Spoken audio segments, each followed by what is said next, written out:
Arkadaşlar hepiniz Granny Solfej eğitiminin ikinci videosuna hoş geldiniz. Bugünkü parçamız Gönül Dağı.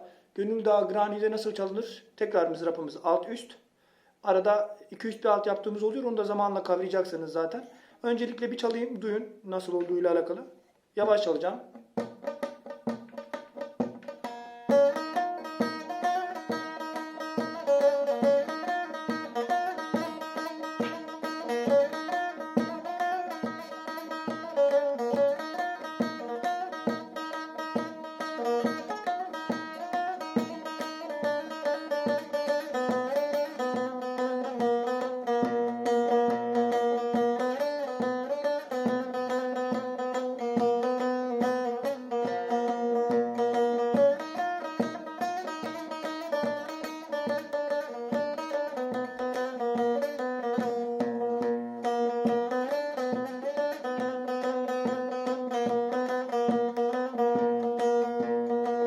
Parça böyle arkadaşlar.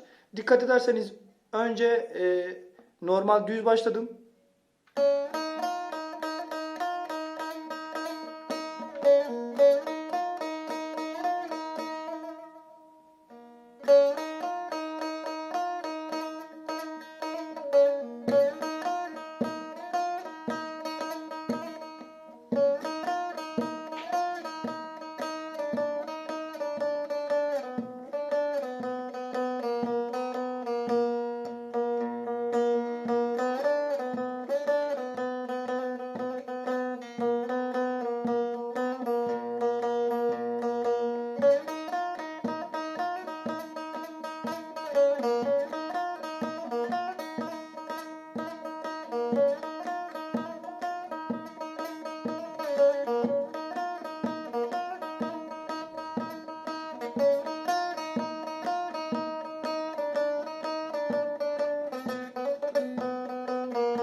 Burada dikkat etmeniz nokta şu.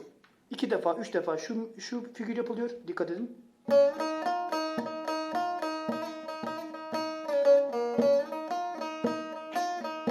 Bir. Tekrar.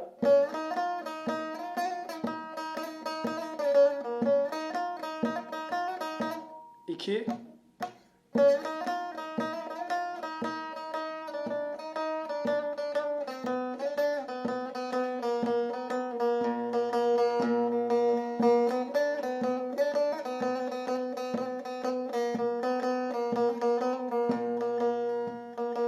Önce dedik ikinci seferde yaptığımız zaman üçüncü seferde yine bu sefer ne yapıyoruz? Buraya dönmüyoruz. Yani 1, 2, 3, 4, dördüncü perdeyi kullanmıyoruz. Bu sefer beşinci perde. Yani hareket şu. Birinci perde, 2, 3, 4, beşinci perde, yedinci perde. Birinci perde, beşinci perde, yedinci perde. Ne yapıyoruz?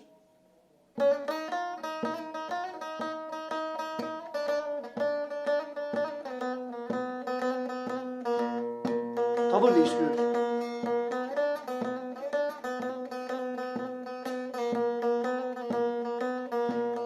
Çok yavaş çalıyorum. Siz izleyin.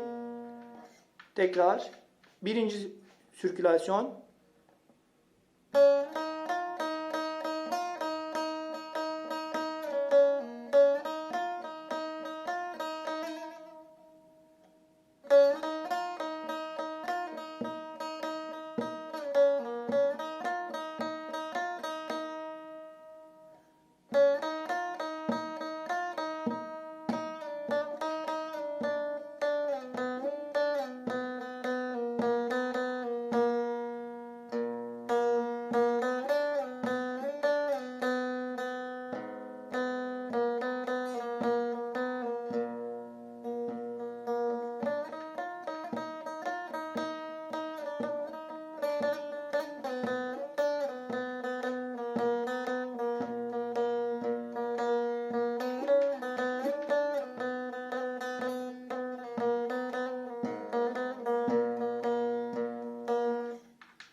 Mantık aynı. Bir defa.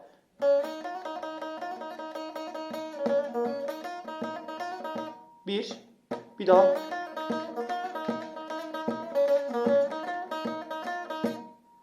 İkincisindeyiz. Bir daha geliyorum. Bakın. Bu sefer buraya dönmüyorum. Ne yapıyorum? Hemen yan tarafındaki, yani olayı biraz sabalaştırıyorum.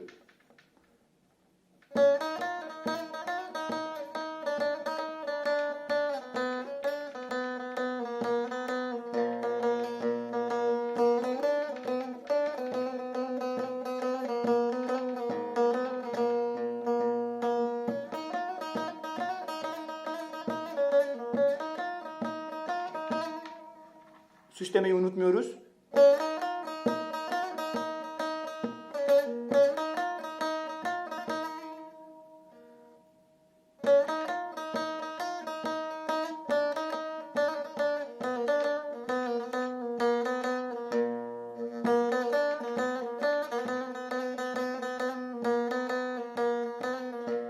Burada hiçbir şey yapmıyorum. Sadece şu birinci perdede elimi, parmağımı koyuyorum ve şey yapıyorum. Süsleme yapıyorum.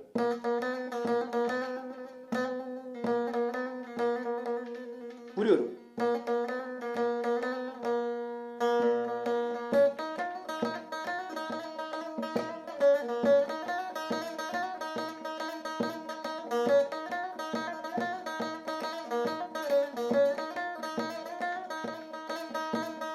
Bazı sanatçılar şunu da yapıyorlar.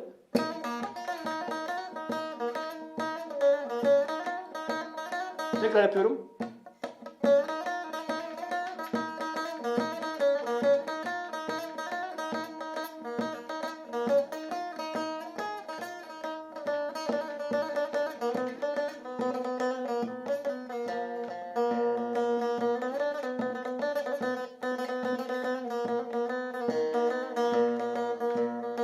İki üst bir alt mızrapıyla yapıyorum. Az önce alt üst mızrapla yaptım.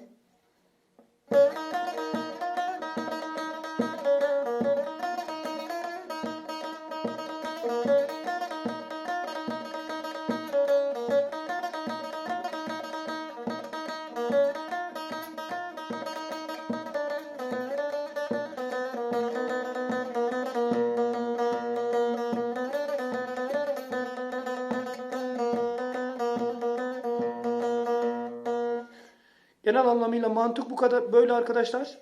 Önce 2 defa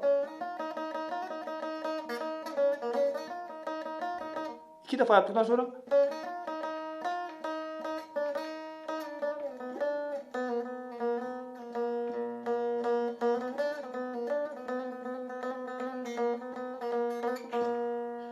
mantık bu. Anlamadığınız bir yer olursa arkadaşlar yorumlara yazarsınız. Gönül Dağı da bu şekilde.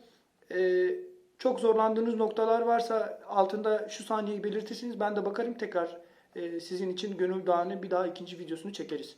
Beni izlediğiniz için teşekkür ediyorum arkadaşlar. Abone olmayı, beğenmeyi unutmuyoruz. Anlamadığınız bir yer varsa zaten yorumlar sizin.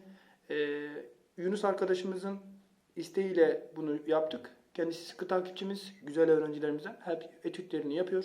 Bir de şu etütü yapmayı unutmayalım.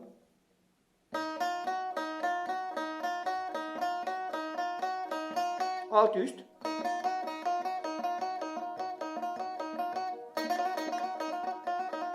Tersen.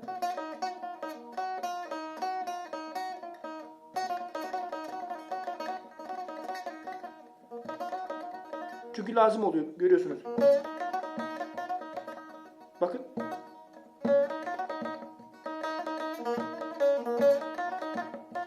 Yoksa şunu yapmam lazım. O zaman da çok tatsız oluyor. Şu mızrap, şu figürü, şu etütü her zaman yapalım arkadaşlar.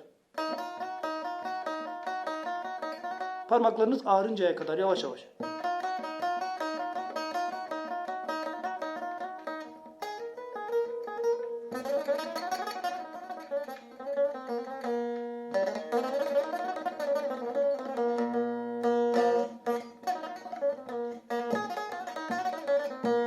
Şu olmayınca bunu her yerde kullanıyorsunuz arkadaşlar maalesef. Bu şu parmağınız olacak. Birinci parmak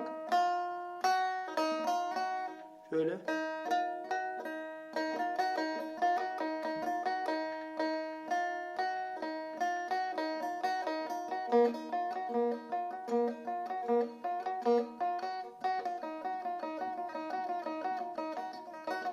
gibi. Arkadaşlar izlediğiniz için teşekkür ediyorum. Kendinize dikkat edin. Etütlerimizi, figürlerimizi, mızraplarımızı yapmayı unutmayalım. Hepinize şimdiden kolay gelsin.